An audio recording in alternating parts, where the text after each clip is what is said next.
Prezados irmãos, uma boa tarde.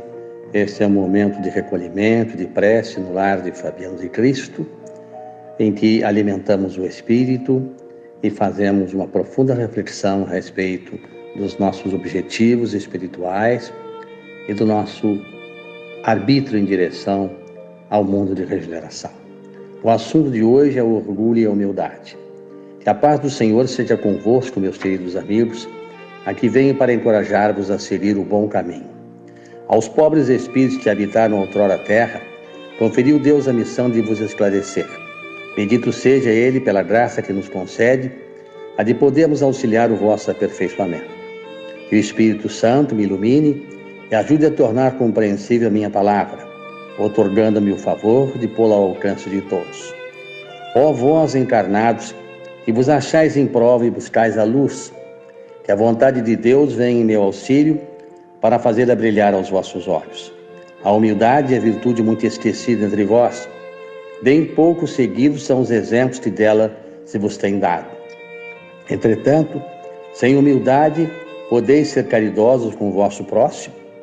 Não, pois que este sentimento nivela os homens, dizendo-lhes que todos são irmãos, que se devem auxiliar mutuamente e que os induz ao bem. Sem a humildade apenas vos adornais de virtudes que não possuís, como se trouxesseis um vestuário para ocultar as deformidades do vosso corpo. Lembrai-vos daquele que nos salvou, lembrai-vos da sua humildade, que tão grande o fez, colocando-o acima de todos os profetas. O orgulho é o terrível adversário da humildade. Se o Cristo prometia o reino dos céus aos mais pobres, é porque os grandes da terra imaginam que os títulos e as riquezas são recompensas deferidas aos seus méritos e se consideram de essência pura do que a do pobre. Julgam que os títulos e as riquezas lhes são devidos, pelo que quando Deus lhes retira, o acusam de injustiça. Ó irrisão e cegueira! Pois então Deus vos distingue pelos corpos? O envoltório dos pobres não é o mesmo que o do rico? Terá o Criador feito duas espécies de homens? Tudo que Deus faz é grande e sábio. Não lhe atribuais nunca as ideias que os vossos cérebros orgulhosos engendram. Ó rico, enquanto dormes sob os dourados tetos ao abrigo do frio, ignoras que jazem sobre a palha milhares de irmãos teus que valem tanto quanto tu? Não é teu igual o infeliz que passa fome? Ao ouvires isto, bem o sei, revolta-te o teu orgulho. Concordarás em dar-lhe uma esmola, mas em lhe apertar a mão nunca. Pois que dirás, eu, de sangue nobre e grande da terra, igual a este miserável coberto de andrajos? Vã utopia de pseudo-filósofos. Se fôssemos iguais, por que eu teria Deus colocado tão baixo e a mim tão alto? É exato que as vossas vestes não se assemelhem, mas despivos ambos, que diferença haverá entre vós? A nobreza do sangue, dirás, a química, porém, ainda nenhuma diferença descobriu entre o sangue de um grão-senhor e de um plebeu, entre o do senhor e do escravo. Tente garante que também tu já não tenhas sido miserável e desgraçado como ele, que também não hajas pedido esmola, que não a pedirás um dia a esse mesmo a quem hoje desprezas. São eternas as riquezas? Não desaparece quando se extingue o corpo envoltório perecível do teu espírito? Lança sobre ti um pouco de humildade. Ponha os olhos afinal na realidade das coisas desse mundo, sob que dá lugar ao engrandecimento e ao rebaixamento no outro. Lembra-te que a morte não te poupará, como nenhum homem, que os teus títulos não te preservarão do teu golpe, que ela te poderá ferir amanhã, hoje a qualquer hora, se te enterras no teu orgulho. Quando então te lamento, pois bem digno de compaixão serás.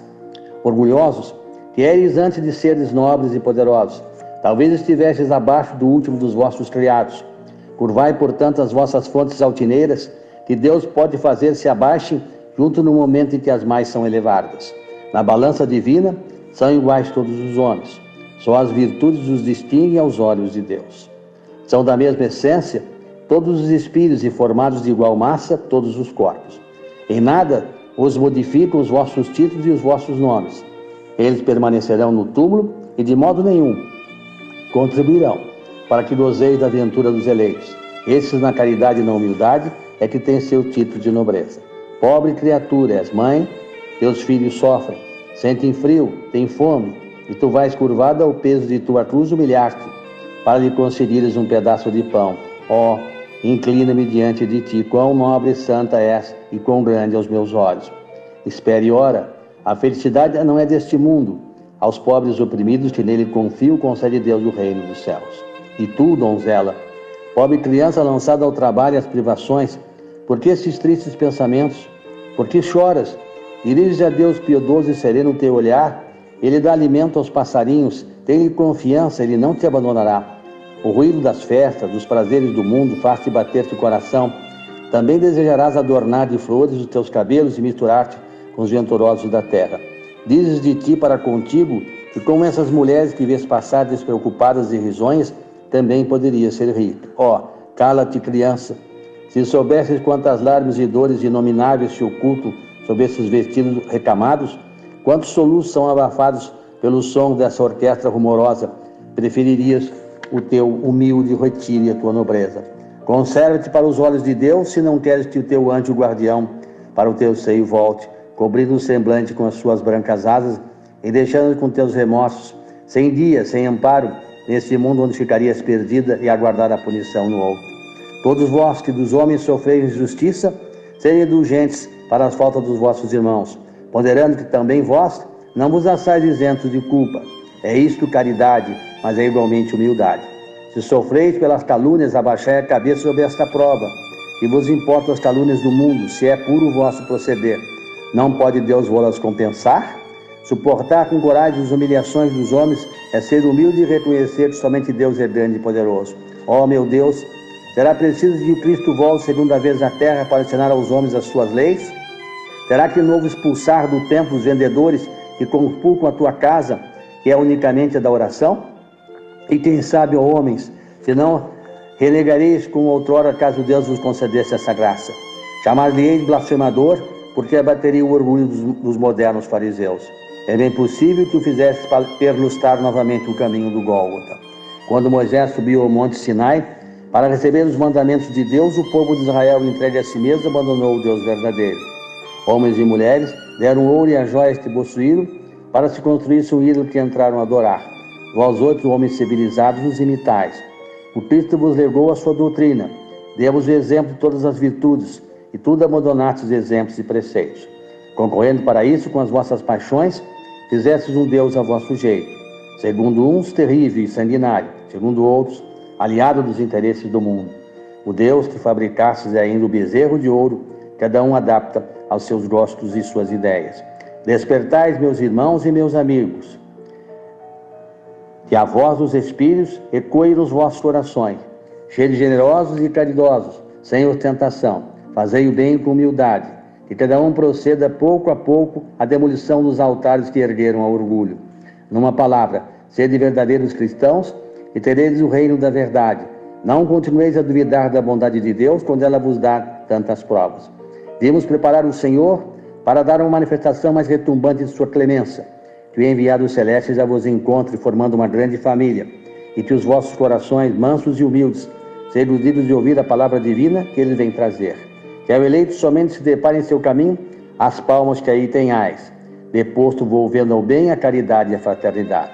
Então o vosso mundo se tornará o paraíso terrestre, mas se permanecerdes insensíveis à voz dos Espíritos enviados para depurar e renovar a vossa sociedade civilizada, rica de ciências, mas no entanto tão pobre de bons sentimentos, então, não vos restará senão chorar e gemer pela vossa sorte. Mas não assim, não será. Voltai para Deus, vosso Pai, e todos vós, que houvermos contribuído para o cumprimento de sua vontade, entonaremos o canto da ação de graça, agradecendo a inesgotável bondade e glorificando por todos os séculos dos séculos. Le Cordaire, Constantina, 1863. Portanto, foi extensivo o tema, porque é longo, o item 11, do capítulo 7, os pobres de espírito. A mensagem está mais clara. Esse é o momento da separação do joio do trigo. O tesouro que o Senhor nos confiou depende de nós como vamos aplicá-lo. Se desejarmos ser seduzidos pelo materialismo e pelos valores perecíveis, certamente haveremos de esquecer os tesouros do céu. E cada um haverá de colher o que plantar. Esse é um grande convite neste fim de tarde, para a reflexão profunda e para a compreensão. Só há um caminho para o mundo de regeneração, o caminho da transformação, da necessidade de amor e da caridade. onde terá que ser expulso as toxinas como o orgulho e a falta de humildade, a prepotência e muitas vezes até a sensação de que somos distinguidos em relação aos outros irmãos pela misericórdia divina, nos esquecendo que nascemos da mesma forma, do éter universal, do princípio inteligente unificado, galgando as escapas evolutivas necessárias ao aprendizado e ao esclarecimento espiritual, e volveremos ao mesmo local. Que a paz de Jesus nos abençoe e que esse convite seja um estímulo às nossas melhorias morais e éticas. Que assim seja.